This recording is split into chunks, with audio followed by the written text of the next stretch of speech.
এরে বাবা, তাম পৃথিবীর লিডার যিনি, তিনার ব্যবহারটা কেমন? আর বর্তমান যারা লিডার, বর্তমান যারা নেতা হয়, তাদের আচার ব্যবহার কেমন, তাদের চরিত্র কেমন, তাদের নেচার কেমন, তারা কোন আদর্শে আদর্শিত, একটু ভালো করে লক্ষ্য করে শুনেন। আপনার আমার পয়গম্বরের কাছে একজন সাহাবী, যার নাম হলো যায়েদ ইবনে হারেসা রাদিয়াল্লাহু তাআলা আনহু।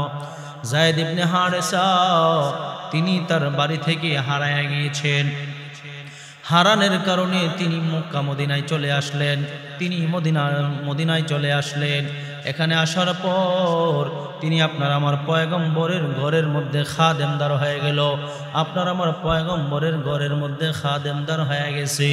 আপনার আমার পয়গম্বর যায়েদ ইবনে হারেসাকে খাদেম হিসাবে রেখে দিলেন।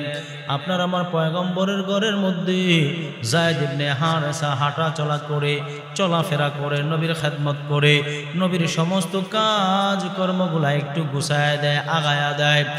তার গ্রাম থেকে এবার মক্কা নগরীতে লোক আসলো। তারা যখন আইসা বাইতুল্লাহ জিয়ারত করলো, বাইতুল্লাহ তাওয়াফ করলো, আব্দুল্লাহ হযরত যায়েদ ইবনে হারেসার গ্রামের বাড়ি থেকে কিছু লোকজন আসলেন। ওই লোকজন যায়েদ ইবনে হারেসাকে দেখলো। যায়েদ ইবনে হারেসাকে দেখা তারা সকলে বুঝতে পারলো যে হারেসার পোলা যায়েদ, যে সন্তানটা হারায় গেছে, যার জন্য মা বড় বেচান হয়ে আছে, যার জন্য মা বড় পাগল পারা হয়ে আছে। এরে বাবা, যার সন্তান হারায়া যায় সে ভালো করে বুঝে সন্তানের কি দরদ। এর বাবা, যার একটা সন্তান নাই সে বুঝে সন্তানের কি মর্ম। 10 বছর 20 বছর পালার পর, লালিত পালিত করার পরে সন্তান যদি অন্যত্রে চলে যায়, সন্তান যদি হারায়া যায়, সন্তানের যদি কোনো খোঁজ খবর না থাকে, ওই মা জানে তার বুকের মধ্যে কি কষ্ট হয়, ওই বাবা জানে তার বুকের মধ্যে কি কষ্ট হয়। এর বাবা, যার মা সন্তান হারাইছে সে খুব ভালো করে জানে আমার সন্তানের কি দরদ। যার বাবার সন্তান হারাইছে সে ভালো করে জানে তার সন্তানের কি দরদ। যায়েদ ইবনে হারেসার বাবা, তার মা এমন ভাবে পুরা গ্রাম, পুরা এলাকা, পুরা মহল্লা সকলের কাছে খোঁজ খবর নিতেছিল, সকলের কাছে জানতেছিল, সকলের কাছ থেকে খোঁজ খবর নেই আমার সন্তানটা কোথায় হারায়া গেছে, আমার সন্তানকে কোথাও খুঁজে পাচ্ছি না, আমার সন্তানটা কোথায় চলে গেল। যায়েদ ইবনে হারেসার মা পাগল পারা হয়ে গেছে। যায়েদ ইবনে হারেসার বাবা হারিস পাগল পারা হয়ে গেছে। সন্তানের খোঁজ খবর নাই, সন্তানকে পায় না। মক্কা নগরী এরকম ভাবে তারা যখন মক্কা নগরী থেকে তাদের গ্রামে গেল, বাড়িতে গেল, যা বলতেছে হারিস তোমার সন্তানটাকে মক্কা নগরীতে দেখে আসলাম।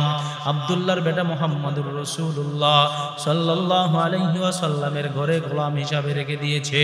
তোমরা যদি চাও তাইলে তোমাদের সন্তানের সঙ্গে দেখা করতে পারো, তোমাদের সন্তানটাকে নিয়ে আসতে পারো। যায়েদ ইবনে হারেসার বাবা হারেসা এবং তার ভাইকে সঙ্গে কইরা, অনেক টাকা পয়সা দন দৌলত সঙ্গে কইরা নিয়া আপনার আমার পয়গম্বর মুহাম্মদুর রাসূলুল্লাহ সাল্লাল্লাহু আলাইহি ওয়াসাল্লামের কাছে আস্তে আস্তে আস্তে আস্তে করে চলে আসলেন। আয়েশা আপনার আমার পয়গম্বরের ঘরের মধ্যে উঠলেন। আপনার আমার পয়গম্বরের ঘরে আয়েশা দেখে সন্তান এরকম ভাবে গোলাম হয়ে আছে, সন্তানটা গোলাম অবস্থায় বসবাস করতেছে। যায়েদ ইবনে হারেসার বাবা সন্তানকে দেখা চোখের পানিগুলো ছাইরা দেয়, আর ডাক দিয়া কয়, সন্তান তোমার জন্য আমি বাবা বেকুল হয়ে আছি, তোমার জন্য আমি তোমার মা বড় বেকুল হয়ে আছে। এই আমি আর তোমার চাচা তোমাকে নেওয়ার জন্য আসছি। আপনার আমার পয়গম্বর ডাক দিয়া কয়, যায়েদের বাবা হারেস ভালো করে শোনো, যদি তোমার সন্তানটা তোমার সঙ্গে চইলা যায় তাহলে আমি মুহাম্মদুর রাসূলুল্লাহর কোনো আপত্তি থাকবে না। তোমার সন্তানটা যদি তোমার সঙ্গে চইলা যায় তাইলে আমি পয়গম্বরের কোনো আপত্তি নাই, তোমার সন্তানটারে তুমি নিয়ে যাও।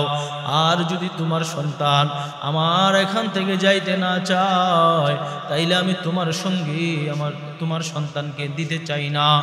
আর যদি তোমার সন্তান তোমার সঙ্গে যাইতে না চায় তাহলে আমি পয়গম্বর তাকে ফেরত দিতে চাই না। এবার যায়েদ রাদিয়াল্লাহু তাআলা আনহুকে তার বাবা ডাক দিয়া বলতেছেন, যায়েদ চলো চলো আমাদের সঙ্গে চলো, তোমার মা বড় বেকুল হয়ে আছে। আপনার আমার পয়গম্বরকে যায়েদের বাবা অনেকগুলা টাকা পয়সা স্বর্ণ মুদ্রা দিতেছেন আর ডাক দিয়া বলতেছেন, মুহাম্মদ সাল্লাল্লাহু আলাইহি ওয়াসাল্লাম, ও পয়গম্বর নেন, আপনি নেন, এখান থেকে যত সম্পদ আপনার মনে চায়, যতগুলো টাকা আপনার মনে চায় অতগুলা টাকা আপনি রাইখা দেন, অতগুলা টাকায় আপনি নিয়ে নেন। এই টাকাগুলো আপনার জন্য উন্মুক্ত, বিনিময়ে আমার সন্তানটারে ফিরাইয়া দিয়া দেন। যেই মাত্র এই কথাগুলো যায়েদের বাবা বলল, আপনার আমার পয়গম্বর বললেন, চাইলে তুমি তোমার সন্তান নিয়ে যাইতে পারো, আর যদি তোমার সন্তান যাইতে না চায় তাইলে তুমি তোমার সন্তানকে নিতে পারবা না। আর তুমি আমাকে যে বিনিময়ের কথা বলেছ, কোনো বিনিময়ে লাগবে না, কোনো বিনিময় লাগবে না, কোনো টাকা পয়সা লাগবে না, তোমার সন্তান তুমি নিয়ে যাইবা, এটা আমার কোনো বাধা বিঘ্নতা নাই। तानीम के मुख्तार खुदा तुमको बनाया, तानीम के मुख्तार खुदा तुमको बनाया, उम्मत की निगाहबान खुदा तुमको बनाया, उम्मत की निगाहबान खुदा तुमको बनाया। आए कौम मेरे मौला हूँ मेरे, आए कौम मेरे मौला को मेरे इश्क दीवाना, आए कौम मेरे मौला को मेरे इश्क दीवाना। ये जुमला जहाँ जिसकी तजल्ली से उजाला, ये जुमला जहाँ जिसकी तजल्ली से उजाला। আপনার আমার পয়গম্বর বিশ্বনবী মুহাম্মদুর রাসূলুল্লাহ সাল্লাল্লাহু আলাইহি ওয়াসাল্লাম জানায় দিলেন যায়েদের বাবাকে। এবার যায়েদের বাবা তার চাচা দুজনেই বলতেছেন, এর যায়েদ চলো আমাদের সঙ্গে চলো, তোমার মা তোমার জন্য বড় বেকুল হয়ে আছে, তোমার মা তোমার জন্য বড় বেকুল হয়ে আছে, চলো চলো আমাদের সঙ্গে চলো। যায়েদ ডাক দিয়া কয়, বাবা আমি এমন একটা ঘরে আইছি, এমন এক ঘরের মধ্যে আমার বসবাস, এমন এক ঘরের মধ্যে আমি থাকি, যেই ঘরের মধ্যে জিবরাইল আলাইহিস সালাতু ওয়াস সালাম ওহী নিয়ে আসে। আমি এমন এক ঘরের মধ্যে থাকি, যেই ঘরের মধ্যে জিবরাইল আলাইহিস সালাতু ওয়াস সালাম ওহী নিয়ে আসে। আল্লাহ রাব্বুল আলামিন আমার ঘরওয়ালাকে, আমার নবীকে আল্লাহ তাআলা রাহমাতুল লিল আলামিন বলেছেন, আমি এত দামি ঘর ছাইরা, আমি এত দামি জায়গা ছাইরা আমি অন্যত্র যাইতে চাই না, আমি তোমাদের সঙ্গ যাইতে চাই না। যেই মাত্র যায়েদ এই কথা বলল, আপনার আমার পয়গম্বর সমস্ত সাহাবায়ে কেরামদেরকে ডাক দিয়া বলতেছেন, ওরে সাহাবীরা শুনো, আজকে থেকে যায়েদ আমার গোলাম না, আজকে থেকে যায়েদ আমার গোলাম না, আজকে থেকে যায়েদ হলো আমার পুত্র। যে মাত্র আপনার আমার পয়গম্বর বিশ্বনবী মুহাম্মদুর রাসূলুল্লাহ সাল্লাল্লাহু আলাইহি ওয়াসাল্লামকে যায়েদকে যে মাত্র পুত্র হিসেবে ঘোষণা দিলেন, যায়েদের বাবা চোখের পানিগুলো ফালায় আর ডাক দিয়া কয়, যায়েদ তুমি এমন একজন লোকের ঘরে আছো, যেই লোকটা আল্লাহ পাক রব্বুল আলামিনের পয়গম্বর, এমন একটা লোকে তোমারে আজকে নিজের পুত্র বলে ঘোষণা করেছে। এর যায়েদ আমি বাবা তোমাকে আজকে ওনার কাছে সুপর্দ করে দিয়ে গেলাম, আমি বাবা এখানে তোমাকে রাইখা গেলাম, আমার যখন মনে চাইবে, তোমার মায়ের যখন মনে চাইবে, মাঝে মধ্যে আমি তোমার মাকে নিয়ে এখানে তোমারে দেখতে আসব। আপনার আমার পয়গম্বর যায়েদ ইবনে হারেসাকে পুত্র হিসেবে ঘোষণা দিয়ে দিলেন, পুত্র হিসেবে ঘোষণা দিয়ে দিলেন। যায়েদ ইবনে হারেসা খুশি হয়ে গেল। আপনার আমার পয়গম্বর এবার মুতার যুদ্ধের জন্য যায়েদ ইবনে হারেসাকে নিযুক্ত করলেন প্রধান সেনাপতি হিসাবে, আরও একজনকে সেনাপতি হিসাবে নিয়োজিত করলেন, আরও একজনকে সেনাপতি হিসাবে নিয়োজিত করলেন। তিনজনের নাম আল্লাহ রাব্বুল আলামিনের পয়গম্বর সেনা প্রধান হিসাবে ঘোষণা করে দিলেন। যায়েদ ইবনে হারেসা বুঝতে আর বাকি রইল না যে আজকে আমি এই মুতার যুদ্ধের মধ্যে শহীদ হয়ে যাব, এখান থেকে আমি আর আসতে পারবো না। আমার পরে যার নাম ঘোষণা হয়েছে সেও আর আসতে পারবে না, তিনার পরে যার নাম ঘোষণা হয়েছে তিনিও আর আসতে পারবে না, তারপরে যে আসবে তিনিও আর বাড়ি ফিরে আসবে না। আপনার আমার পয়গম্বর যুদ্ধের ময়দানে অংশগ্রহণ করার জন্য সাহাবায়ে কেরামদেরকে আদেশ করলেন, সাহাবীরা এমন একটা যুদ্ধ করার জন্য রওনা হবে যেই যুদ্ধটা হলো মাত্র 3000 সাহাবী 2 লক্ষ কাফের মুশরিক বেঈমানের বিরুদ্ধে, 2 লক্ষ কাফের মুশরিক বেঈমানের বিরুদ্ধে যুদ্ধ করবে মাত্র 3000 সাহাবী। 3000 সাহাবীর মধ্যে এমন সাহাবী তারা নিয়োজিত আছেন যার মধ্যে প্রধান সাহাবী, প্রধান সেনাপতি হিসেবে যায়েদ ইবনে হারেসাকে নিয়োজিত করলেন। আপনার আমার পয়গম্বর সাহাবায়ে কেরামদেরকে ডাক দিয়া বলতেছেন, সাহাবীরা শুনো, যার যার বাড়িতে যাও, যাইয়া তোমরা তোমাদের স্ত্রীর কাছ থেকে বিদায় নাও, তোমরা তোমাদের সন্তানের কাছ থেকে বিদায় নাও, তোমরা তোমাদের মা আর বাবার কাছ থেকে বিদায় নাও। নবী নবী করে আর কত কাল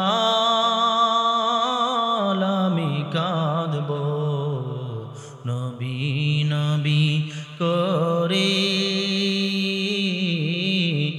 আর কত কাল আমি কাঁদব, আপন নয়নে কবে আমি, আপন নয়নে কবে জানি নবীজিকে আমি দেখব, নবী নবী করে আর কত কাল আমি কাঁদব, এই কাঁদনে কবে জানি হবে সমাধি।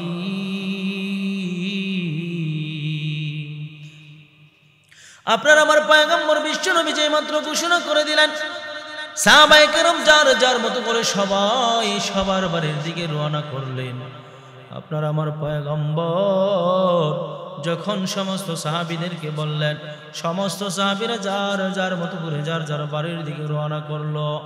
সবাই যার যার বাড়িতে যাইয়া নিজের সন্তান, নিজের স্ত্রী, নিজের মা আর বাবার কাছ থেকে বিদায় নেয়।